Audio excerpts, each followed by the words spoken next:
News 18 India 2024 में 400 पार मतलब जो गारंटी हैट्रिक की प्राइम मिनिस्टर की तरफ से दी गई है, ये करिश्मा हो पाएगा? करिश्मा आप लोग कर पाएंगे या आखिरी बार 84 में हुआ था 400 पार? अनुराग जी, हमने 2014 में कहा था कि एक तरफ देश बेचने वाली कांग्रेस है, दूसरी तरफ ईमानदार चाय बेचने वाले मोदी जी हैं। जनता चुन ले कौन चाहिए। उन्होंने एक अमीर भ्रष्टाचारी देश बेचने वाली कांग्रेस को नकारा, ईमानदार चाय बेचने वाले मोदी जी को चुना था। आज देश बहुत विकास किया है। आज देश से बाहर भी कोई जाता है तो उसको गर्व महसूस होता है जब लोग कहते हैं भारत से आए हो, तो भारत का नाम मान सम्मान से लिया जाता है। अगर हमें भारत को और ऊंचाइयों पर पहुंचाना है जी, और मान सम्मान बढ़ाना है, वर्तमान और भविष्य की पीढ़ियों को एक सशक्त, सुंदर, विकसित भारत देना है, तो 400 पार करके दिखाना है। मंदिर निर्माण से ये 400 पार की राह थोड़ी आसान हुई? मंदिर निर्माण वन ऑफ द वर्क है। जैसे मैंने कहा, विकास भी, विरासत भी, ये हमारा संकल्प था जो हमें पूरा करना ही था। अभी बहुत कुछ करना है। अगर मैं युवाओं की ओर देखूं तो मैं भारत के युवाओं की तरफ देखता हूं, तो दूसरी तरफ नरेंद्र मोदी जी को देखता हूं जो टेक्नोलॉजी का उपयोग भी करते हैं। जब मैं वित्त राज्य मंत्री बना, मैंने ये बात पहले भी कई बार कही, तो मोदी जी ने बुलाकर कहा कि हमें स्टार्टअप्स में युवाओं की मदद करनी है ताकि उनके हुनर को हम शिखर तक ले जाने का काम करें। हमने केवल पॉलिसी में बदलाव किया था, कुछ मदद की थी। और ये भारत के युवाओं की ताकत मोदी जी कब जानते थे? देखिए, कुछ 100 स्टार्टअप्स थी। आज भारत स्टार्टअप इकोसिस्टम में दुनिया का तीसरा सबसे बड़ा देश बन गया है। 1 लाख से ज्यादा स्टार्टअप्स हो गए। ये भारत के युवाओं की उपलब्धि है। ये भारत के युवाओं की उपलब्धि है। इसीलिए 1 लाख करोड़ रुपए का बजट रिसर्च एंड इनोवेशन के लिए इस बार रखा है। अब भारत का मैन्युफैक्चरिंग को बल मिले तो 1 करोड़ घरों के ऊपर make in India he rooftop solar plant लगेंगे। 300 यूनिट बिजली आपको मुफ्त में मिलेगी। 18,000 रुपये आपकी साल की आमदन होगी। ऐसे ही 2 करोड़ पक्के मकान मिलेंगे तो उससे भी रोजगार मिलेंगे। इन्वेस्टमेंट आपकी और आए, FDI बढ़े, उसके लिए और रणनीति तैयार की गई है। तो हर क्षेत्र के लिए कुछ ना कुछ किया गया। साथ ही साथ पिछले साल 10 लाख करोड़ का अगर कैपेक्स था, तो इस साल 11,11,111 करोड़ रुपया आज तक का सबसे बड़ा बजट में प्रावधान आधारभूत ढांचे के लिए किया है। 3 रेल कॉरिडोर बनने वाली हैं। आपके अगर एक्सपोर्ट का माल है तो पोर्ट तक ले जाने के लिए कम समय लगे, उसके लिए है। आपका माइंस मिनरल्स, मान लो स्टील, सीमेंट, कोयला, इसको ढुलाई करनी तो उसके लिए है।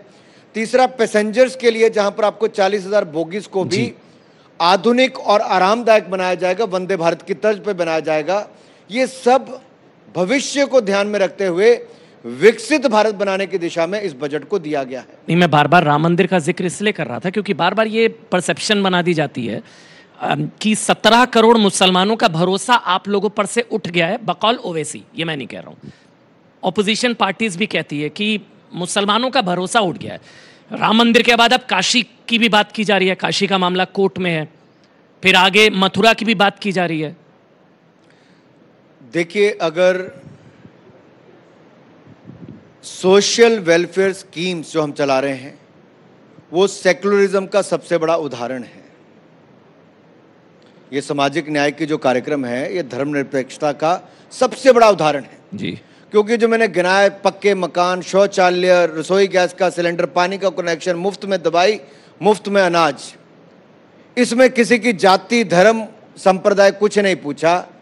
जिसका हक था उसको हक और न्याय देने का काम मोदी सरकार ने किया है।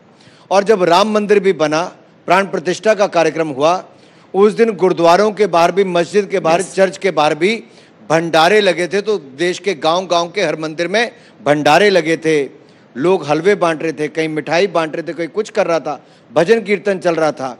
देश को और एकजुट करने का काम किया है, तो राम नाम पे भी होने का काम हुआ है। एक आखिरी सवाल आपसे अनुराग जी, YouTube चैनल्स पर डिजिटल स्ट्राइक की बहुत बात की जाती है, खासकर आपके कार्यकाल में यूट्यूब चैनल्स पर डिजिटल स्ट्राइक बहुत ज़्यादा हुई है।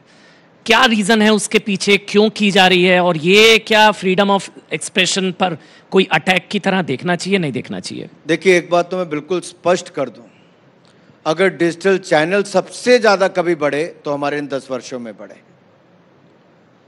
और अभिव्यक्ति की आज़ादी के लिए हम पहले दिन से, जब से हम विपक्ष में थे, कांग्रेस ने देश में इमरजेंसी लगाई, उसके खिलाफ हमारी पार्टी लड़ी, हमारे नेता जेल गए, लाल कृष्ण अडवाणी जी से लेके नरेंद्र मोदी जी तक जेल में गए जी। वही अडवाणी जी जो जेल इमरजेंसी में भी गए, राम मंदिर में भी उनको बहुत कुछ मुकदमा वर्षों तक झेलना पड़ा।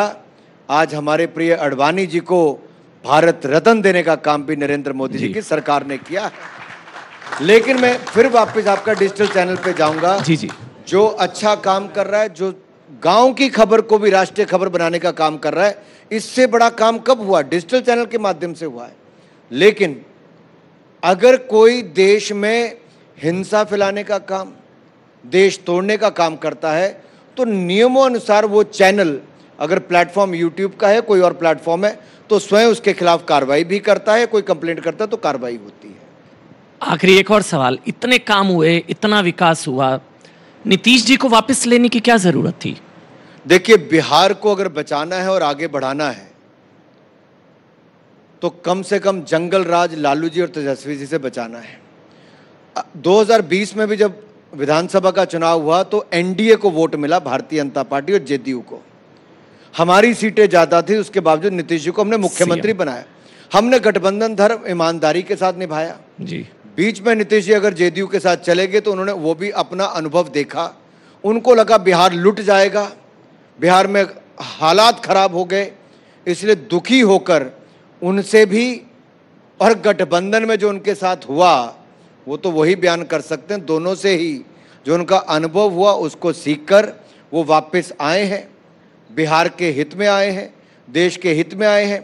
हमने 2019 में इकट्ठे मिलकर 40 में से 39 सीटें जीती थी, अब की बार 40 की 40 सीटें जीत कर दिखाएंगे। एक आखिरी सवाल, ऐसे ही अगर अनुभूति उद्धव ठाकरे जी को होती है कि उन्होंने गलत किया, तो उनके लिए भी क्या दरवाजे खुले हैं नीतीश जी की तरह? देखिए, राजनीति में दरवाजे खुले ही रहते हैं। डिपेंड करता है कि मुद्दे क्या हैं, और राष्ट्र हित से बड़ा हित आपके लिए कुछ नहीं। अगर बिहार का हित उसमें सुधर रहा था, राष्ट्र हित में वो कदम लिया जा सकता था तो लेना ही चाहिए था जी। और भूला भटका कभी वापस आना चाहे